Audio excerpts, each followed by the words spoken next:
Maka dengar ini, yang jomblo-jomblo fisabilillah, kalian juga yang sudah pacaran, dengar ini baik-baik, nikah cepat.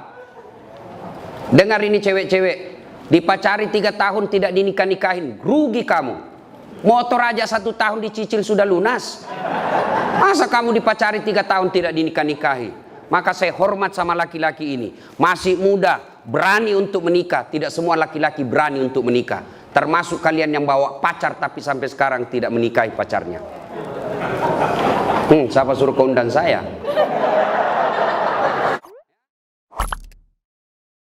Amma ba'd. Faqad qala Allah subhanahu wa ta'ala fi kitabil karim wa huwa asdaul qailin. A'udzu billahi minasyaitonir rajim. Bismillahirrahmanirrahim. Ya ayyuhalladzina amanu dukhulu fis silmi kaffatan wa la tattabi'u khutuwatis syaitan innahu lakum adu mubin. Wahai orang-orang yang beriman, masuklah engkau ke dalam Islam secara sempurna dan janganlah engkau ikuti langkah-langkah setan, karena sesungguhnya setan itu musuh yang nyata bagi kalian. Dan saat kita ceramah seperti ini, jangan pikir tidak ada setan di tengah-tengah kita. Ada setan yang ada di tengah-tengah kita. Setannya bukan pocong, setannya bukan kuntilanak, tapi apa setan yang ada di tengah-tengah kita? Bentuknya handphone. Orang sudah ceramah masih sibuk dia menggesek. Itu setan itu ya. Simpan dulu HP-nya, sebentar kita selfie-selfie. Sebentar ya, kita dengar dulu nasihat. Insya Allah ini manfaat. Bukan nasihat dari Dasat Latif, tapi ini nasihat dari agama untuk membina perkawinan kita. Ibu bapak, saudara-saudara sekalian, teristimewa yang saya hormati pengantin baru Adinda Andi Windy Maulia dan Adinda Muhammad Gali Clay. Gel. Ya, karena kalau di Sulawesi saya baca bahasa Sulawesinya lain artinya. Ya, gele. Makanya saya kasihkan jadi gel saja toh, kalau jadi bahasa Sulawesi bahaya. Ya, yang insya Allah dimuliakan dan dirahmati oleh Allah Subhanahu wa taala, teristimewa yang punya acara pada Bapak Kombes Pol Andi Rian Jayadi beserta istri, yang insya Allah dimuliakan dan dirahmati oleh Allah Subhanahu wa taala. Ananda pengantin, pertama kita harus tahu dulu apa hukumnya nikah. Ya, ada nikah yang haram, ada nikah yang wajib. Yang haram itu yang bagaimana? Yang tidak mampu, baik secara materi maupun secara psikis. Homo, ya, gay, penyuka sesama laki-laki, tidak senang sama perempuan. Kalau dia menikah sama perempuan malah hancur, ini perempuan tidak pernah rasakan kebutuhan psikis, maka dia haram untuk menikah. Atau lesbi, penyuka sesama laki-laki perempuan, dan ini semakin banyak dan mereka eksis. Ya, ini haram. Ya. Kemudian yang wajib. Siapa yang wajib? Sudah mampu secara materi, kemudian mampu secara fisik, lalu dia juga nyerempet persinahan. Ini wajib. Siapa mereka? Sudah punya kerja, sudah punya penghasilan, sudah mapan, selalu bawa ceweknya ke sana kemari. Itu dosa kalau tidak menikah. Maka dengar ini, yang jomblo-jomblo fisabilillah, kalian juga yang sudah pacaran, dengar ini baik-baik, nikah cepat. Dengar ini cewek-cewek, dipacari 3 tahun tidak dinikah-nikahin, rugi kamu. Motor aja 1 tahun dicicil sudah lunas, masa kamu dipacari 3 tahun tidak dinikah-nikahi? Maka saya hormat sama laki-laki ini, masih muda, berani untuk menikah. Tidak semua laki-laki berani untuk menikah, termasuk kalian yang bawa pacar tapi sampai sekarang tidak menikahi pacarnya. Siapa suruh kau undang saya? Ya, ini hebat ini. Benar deh. Betul, kau berani, masih muda. Mertuamu polisi pula, istrimu orang Bugis pula. Oh, luar biasa, Pak. Saya perlu kasih tahu apa artinya itu tenrisau. Itu bahasa Bugis, kalau bahasa Indonesianya tenrisau itu tak terkalahkan. Maka siap-siaplah kau menaklukkan orang yang tidak terkalahkan. Ya? Itu bahasa Bugis. Orang Bugis kasih nama itu ada filosofinya. Tenri Sau, Tenri Teta. Nah, kalau Tenri Teta itu tidak bisa dilewatin. Nah, ini Tenri Sau ini artinya tak terkalahkan. Nah, ya itu yang pertama, lurus itu hukum menikah. Yang kedua yang perlu kita paham untuk nasihat kita, luruskan niat. Nikah itu jangan macam-macam niatnya. Niat apa? Melaksanakan syariat Islam. Niat apa? Mengikuti sunnah Nabi. Karena Nabi katakan siapa yang sudah mampu lalu dia tidak mau menikah, falaisa minni, bukan bagian dari umatku. Dengar ini baik-baik. Ya, maka luruskan niat. Menikah itu kata Nabi, nikahi seseorang karena 4 hal. Ya, ini bagi adik-adik yang belum mau menikah lagi pusing cari jodoh.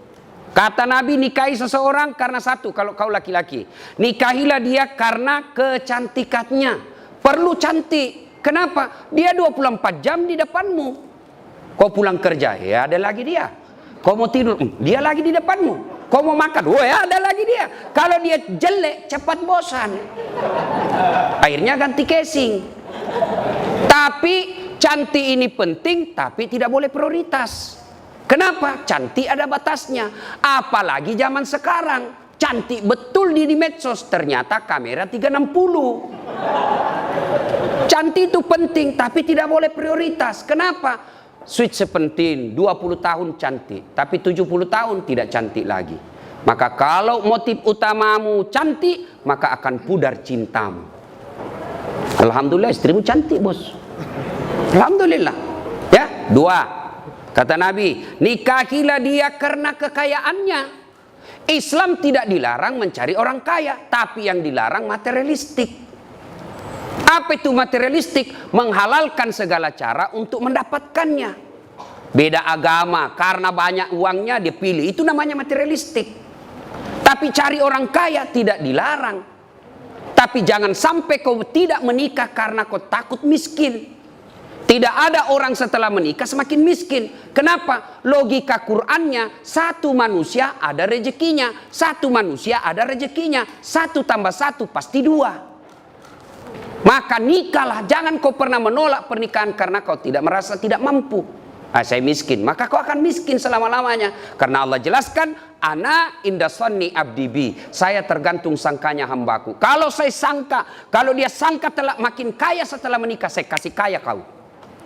Maka hakul yakin, cari yang kaya. Tapi adek, jadilah laki-laki yang terhormat. Jangan kau gantungkan hidupmu sama mertuamu. Jangan kau pikir hartanya mertuamu. Jangan, kau akan menjadi laki-laki hina. Berdiri tegak dengan kepala terhormat karena kau hidup di telapak kakimu sendiri. Itu laki-laki. Yang ketiga, kata Nabi, nikahilah seseorang karena keturunannya. Boleh cari keturunan baik-baik, tapi tidak boleh prioritas. Kenapa? Ada orang bapaknya Nabi, anaknya pengkhianat. Siapa? Nabi Nuh. Ada orang bapaknya pengkhianat, anaknya Nabi Ibrahim alaihissalam. Maka penting cari keturunan baik-baik, tapi tidak boleh jadi prioritas.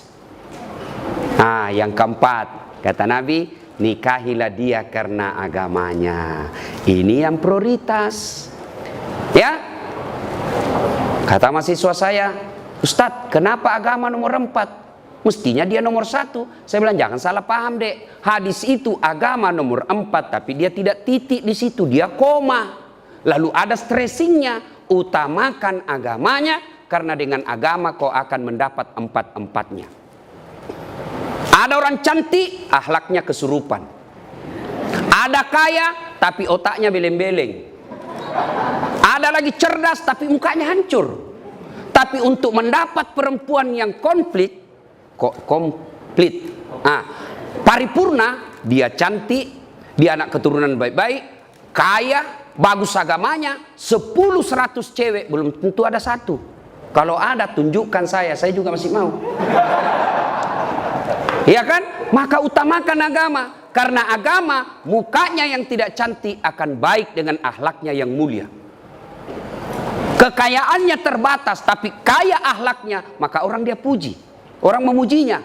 Maka utamakan agamanya, tapi karena dengan agama kau akan mendapat semua-semuanya. Luruskan niat. Yang ketiga yang ingin saya sampaikan. Setelah ijab kabul ini dek, percayalah tidak ada keluarga yang tidak ada masalahnya. Ini semua ini. Muka-muka penuh masalah rumah tangga ini semua.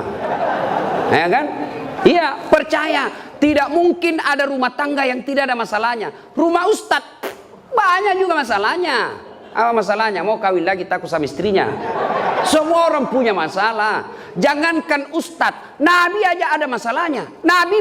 Nabi, manusia pilihan, tidak ada dosanya, doanya pasti diijabah Allah. Apa tidak ada masalahnya? Pernah beliau 3 hari 3 malam tidak makan sampai cucu beliau Hasan Husain pucat.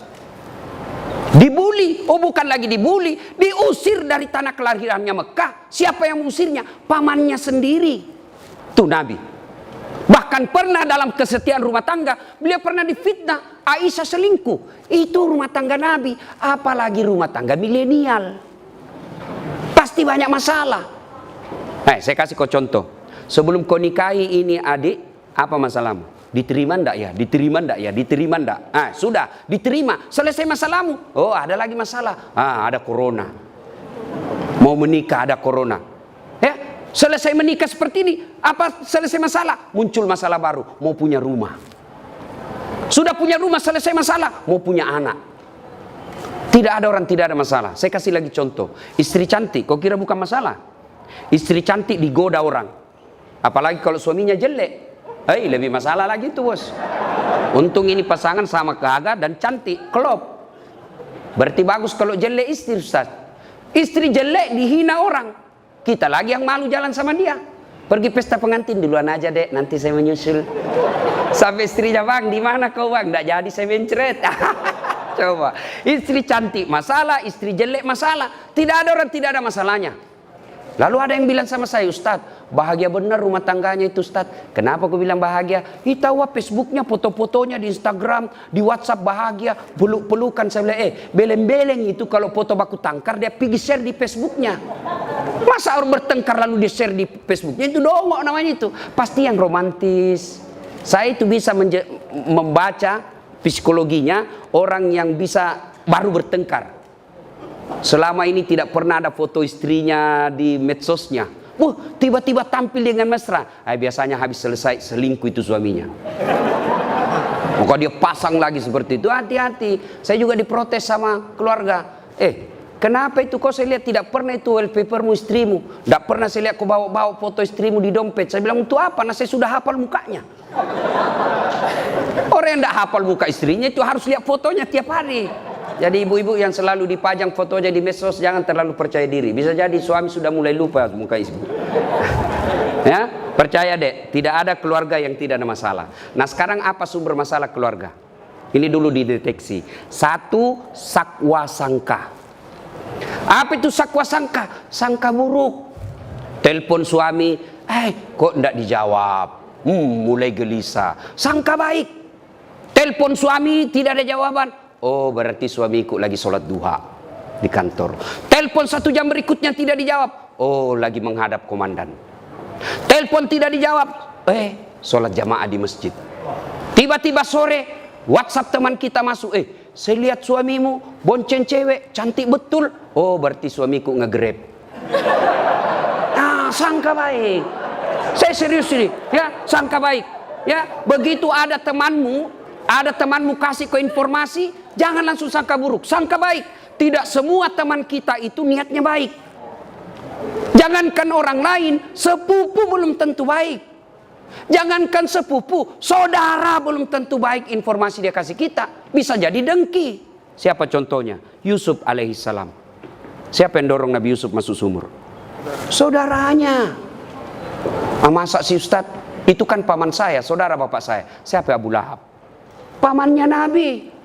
Masa dia mau jahat sama keluarga saya Ustaz? Dia kan masih sepupu 1 kali sama saya. Abu Sofyan itu sepupu 1 kali. Jadi ketika kau terima informasi, jangan telan bulat-bulat. Itu yang orang wartawan bilang check and recheck. Bahasa agamanya tabayun. Karena belum tentu informasi yang kita terima benar. Betul dia bonceng cewek, ternyata yang dibonceng itu adalah orang yang mogok motornya dan dia perlu pertolongan baik-baik. Maka dia akhlak baik itu suami. Ketika kita sangka buruk, tidak pernah tenang. 3 tahun berkeluarga, tidak punya anak. Akhirnya di tahun keempat dia pergi periksa ke dokter ahli kandungan. Tes. Ternyata kata Pak Dokter, Ibu dokter, Bu, Ibu sudah terlambat 2 bulan. Senang sekali ini Bu. Dia telepon suaminya, Pak, di tahun keempat ini alhamdulillah saya sudah terlambat 2 bulan. Kata suaminya, alhamdulillah. Dia sujud syukur. Tapi Bu, tolong ya, ini rahasia berdua. Jangan kau cerita-cerita. Baik Pak, ini rahasia berdua. Beberapa hari kemudian datang petugas PLN. Assalamualaikum. Waalaikumsalam. Siapa ya Pak? PLN. Kenapa Pak? Ibu terlambat 2 bulan. Kenapa bisa dia tahu ini?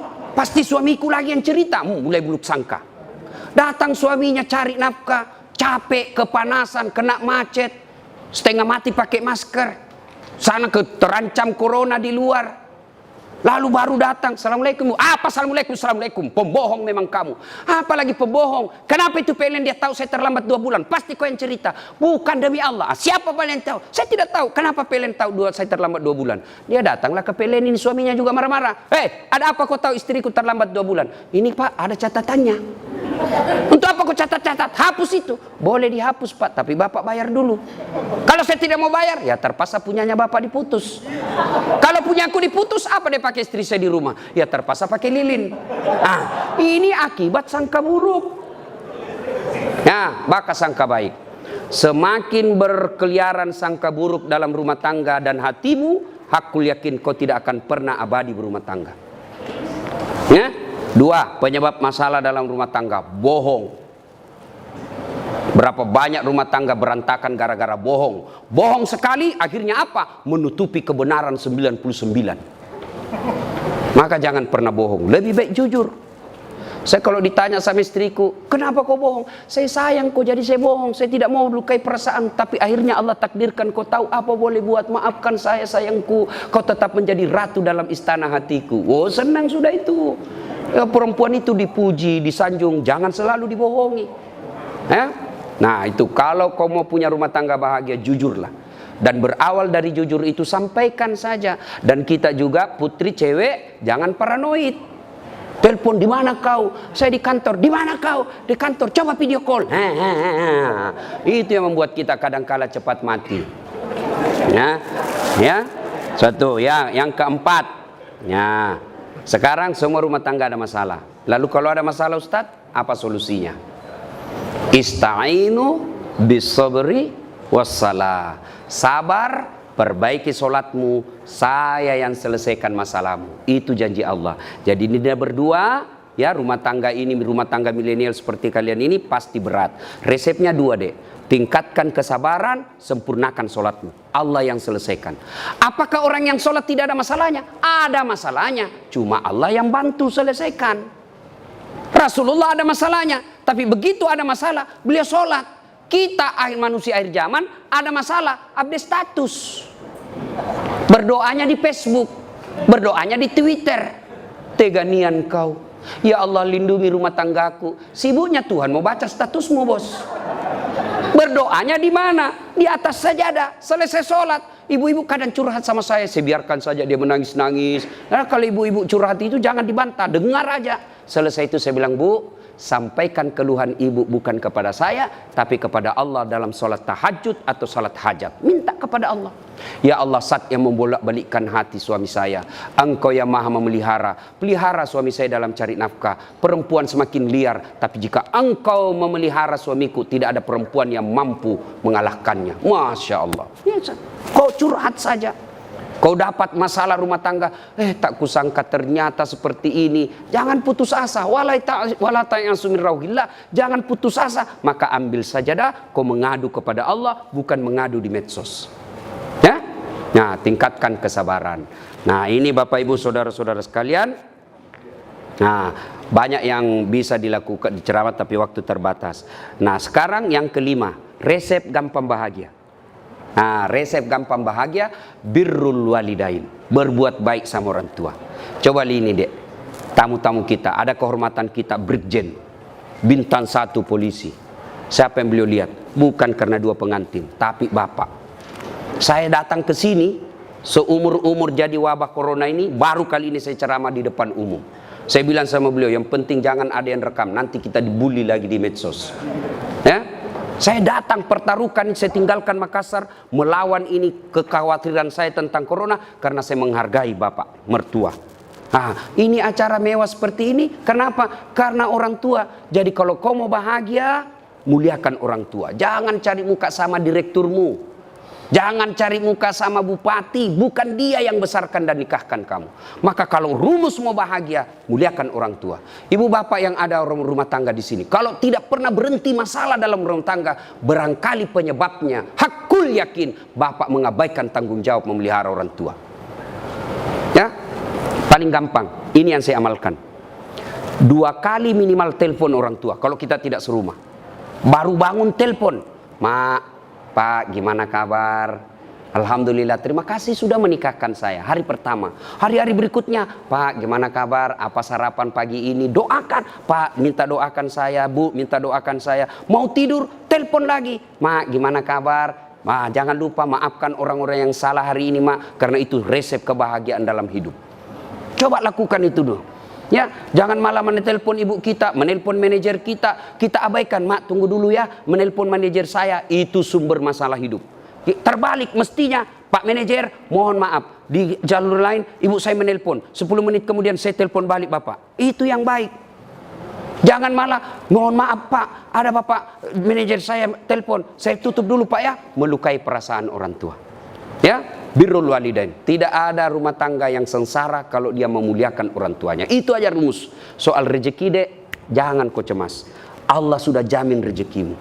Jangankan kamu yang sarjana, cerdas, cicak. Tahu cicak? Apa dia makan itu cicak, Dek? Nyamuk. Tidak masuk akal toh? Cicak di dinding, nyamuk terbang. Gimana mau ketemu? Satu di dinding, satu terbang. Tidak ada terminalnya. Gimana mau ketemu? Tapi Allah yang jamin rezekinya. Apa kata lagu kita waktu kecil? Cicak-cicak di dinding, diam-diam merayap, datang seekor nyamuk. Nyamuk yang datang. Tidak dikatakan lagu cicak lompat ke nyamuk, patah tulang dia. Maka tidak usah cemas soal rezeki. Ya, berbuat baik saja kau kepada kedua orang tuamu, gunakan ilmumu, Allah buka pintu rezekimu. Hakul yakin, ya. Nah, ini nasihat buat pengantin. Sekarang nasihat buat kita ini yang datang. 1, biasanya kalau ada cara begini banyak yang tidak sholat. Ini untuk orang Islam. Gara-gara apa? Make up, kuning, coklat, biru, krem, abu-abu. Tidak sholat. Ya, Ustadz bagaimana? Dilarang make up. Ibu-ibu kalau make up untuk bangga suami di depan samping itu ibadah. Kalau ibu make up supaya suami bangga, itu ibadah. Tapi jangan sampai make up membuat ibu tidak sholat. Bagaimana caranya Ustadz? Ibu wudhu dulu. Sudah wudhu make up. Setelah itu tahan kentut. Karena biar sudah wudhu sedikit aja Ustadz, tidak habis, tetap batal. Ya. Apalagi yang membuat perempuan banyak tidak sholat. Apalagi nih anunya, apa namanya ini? Jilbab, yang selalu saya istilahkan jilbab sakaratil maut. 3 lapis, dikasih miring sedikit, ada kayak pohon-pohon di belakang. Ya. Saya biasa lihat itu, saya bilang, belen-belen. Dia pakailah yang sempit, baju sempit, jalan setengah mati fating dulu deh dong. Coba kalau longgar, kan gak enak jalan ya. Tiba waktu sholat, hayalah sholat. Kata suaminya, Bu, kau pergi sholat. Saya sudah umrohkan kamu 2 kali. Ini sudah mau asar, kau belum sholat. Apa kata sini? Sadar kau Pak. Saya sadar ini, saya suruh kau sholat. Kau tidak lihat ini jilbabku, 1 jam dipakai ini. Ya, itu ya. Yang berikutnya, yang banyak kita langgar pada saat acara pengantin begini apa? Banyak praktik mubasir. Terutama itu air gelas. Belum habis kita tusuk lagi yang satu. Belum habis kita tusuk lagi. Jangan, itu uangnya orang. Ya, habiskan baru tambah. Makanan, saya orang kampung, saya waspada kalau acara pengantin di kota Pak. Karena belum tentu baik. Enak di mata, belum tentu sesuai di leher. Saya pernah dapat mie, saya kira mie panjang-panjang Pak. Saya ambillah, karena saya suka mie. Banyak-banyak, ternyata apa? Mangga. Waduh, saya mau sisa. Saya mau sisa. Saya sudah bilang jangan mubasir, habis Pak, menderita saya Pak. maka belum tentu enak di mata, belum tentu enak di leher. Ambil sedikit saja, ternyata nyaman, baru tambah. Tidak ada yang persilakan tambah, Ustadz. Saya pakai teori diri saya. Enak, saya mau tambah, tidak dipersilakan. Saya persuruh diri saya, tambah Ustadz. Iya, mari-mari. Ya, sudah ya. Ketiga, biasanya kalau acara pengantin begini banyak yang pulang bawa dosa. Kenapa pulang bawa dosa? Datang mencela acaranya orang. Tidak enak makanannya, kayak basi. Padahal membungkus. Selalu saya istilahkan ibu-ibu Columbus. Tahu ibu-ibu Columbus? Kelompok ibu-ibu pembungkus. Ya. Kemudian ya. Sudah terakhir karena waktu terbatas ya. Ada yang saya lupa. Nah, ini Dek ya. Gley, besok-besok kamu bertengkar sama istri, jangan gampang bilang talak. Itu tidak boleh dipermainkan itu kata talak. Selama masih kau niat untuk sehidup semati dengan istrimu, marah bagaimanapun, jangan ucapkan talak. Tidak boleh dipermainkan ini. Sama tadi akad nikah. Tidak boleh saya wakili kamu, saya terima nikahnya. Jadi meskipun saya main-main. Tidak boleh dipermainkan kata talak. Jadi besok-besok kamu marah, istrimu marah, bawa saya pulang ke orang tuaku. Baiklah, saya ke rumah mertuaku. Jangan gampang bilang talak. Saya talak kamu, jatuh talak satu. Talak satu itu artinya masih boleh campur. Sama-sama malam rindu, campur halal. Tapi kau bertengkar, saya talak kamu. Keluar rumah kau banting pintumu, saya talak kamu. Jatuh talak dua. Tidak boleh campur tanpa nikah ulang. Kalau kau campur tidak nikah ulang, maka sama hukumnya kau berzina. Saya talak kamu. Keluar dari rumah dia banting pintu, saya talak kamu. Naik di motor, saya talak betul kamu. Jatuh talak tiga. Artinya harus cerai dulu, pisah, menunggu masa iddah tiga kali haid. Lalu setelah itu menikah istrinya dengan laki-laki lain. Lalu dia cerai, nunggu lagi masa iddah, baru boleh nikah kembali. Hati-hati. Jadi jangan gampang bilang talak. Bagaimana kalau istri kita bilang talaka. Sampai enggak apa-apa, biar sampai di atas pantatnya. Enggak apa-apa. Biar dari talak dari pagi sampai pagi lagi enggak apa-apa. Kenapa? Hak talak ada sama suami, bukan sama istri. Ya, demikian, mudah-mudahan ada manfaat. Ya, sebelum kita akhiri, mari kita kirimkan suratul Fatihah kepada Rasulullah Muhammad SAW. Khasiat dan keutamanya kita ikhlaskan kepada keluarga kita, anak kita, adik kita yang menikah hari ini. Mari kita kirimkan suratul Fatihah. Mudah-mudahan suratul Fatihah itu Allah berkahi rumah tangganya, dunia dan akhirat. Dan bukan cuma di dunia bahagia, juga nanti di akhirat dikumpulkan bersama keluarga besar beliau. Ila hadratin Nabi Mustafa Muhammad SAW. Al-Fatihah. Bismillahirrahmanirrahim. Bismillahirrahmanirrahim. Maliki yaumiddin. Iyyaka na'budu wa iyyaka nasta'in. Shiratal ladzina an'amta 'alaihim ghairil maghdubi 'alaihim waladdallin. Amin.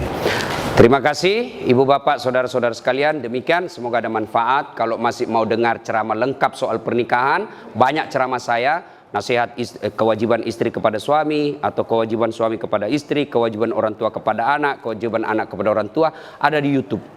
Silakan buka channel saya, Das At Latif. Jangan lupa like and share.